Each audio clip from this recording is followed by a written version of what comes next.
Hey there, so I'm in the middle of testing the SER6 Max on a wide variety of different titles, but I wanted to pick out one individual title to take a look at because it's a very recent title and I want to compare it to all of its siblings. So we're going to be looking at Assassin's Creed Mirage running on the SER6 Max, the SER5 Max, the SER5 with the Ryzen 5 5500U and the 5560U. So we can see what the performance difference is like throughout Beelink's line right now. So starting things off, here we can see the built-in benchmark running on all four systems, and you can see that the Ryzen 5 5560U and the Ryzen 5 5500U are very similar in that both of them are struggling to even get into the mid-20s, let alone a 30 FPS average, with both of them also getting 1% lows that are below 20 FPS. Both Ryzen 7 systems are able to at least comfortably hit an above 30 FPS average, though the SER5 Max is also falling behind in those 1% lows, not able to hit that 30 FPS. Really, the big thing is that the difference between the Ryzen 7 5800H and the Ryzen 7 7735HS in terms of gaming is a generational leap here, where we're now going from barely above 30 FPS gaming to 60 FPS gaming. Now, in individual head-to-head comparisons, here we have the SER5 Max against the SER6 Max. And really, just comparing these two systems directly, we are seeing some massive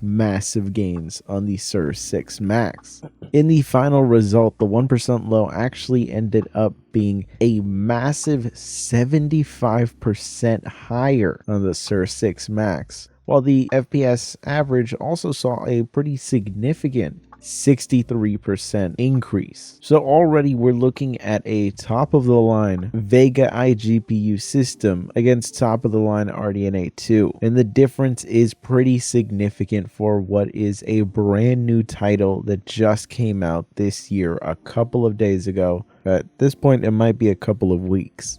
Now, taking a look at it with the lower end Vega based iGPUs, that being the Radeon 7 in the Ryzen 5 5500U and the Radeon 6 on the 5560U, you can see the massive differences here. Now, the 5560U and the 5500U are effectively identical. Really, the 10% performance difference between the two doesn't amount to much of any improvement overall. So in this title, they are effectively identical. So what that means is that compared to the SER6 Max, there is a 181% increase in FPS average going from the 5500U to the 7735HS, and a 172% uplift in the 1% lows, effectively pushing it from being a pretty much unplayable experience to a very comfortable 60 FPS average. RDNA 2 might not have taken over the world on desktops the way that AMD might have wanted it to, but on the mobile side, and in this case the mini PC side of things, it really seems to be a absolute powerhouse, and it's finally starting to creep down in price, where we're finally getting some sub $500 models with some of the more expensive configurations now topping off at around $525,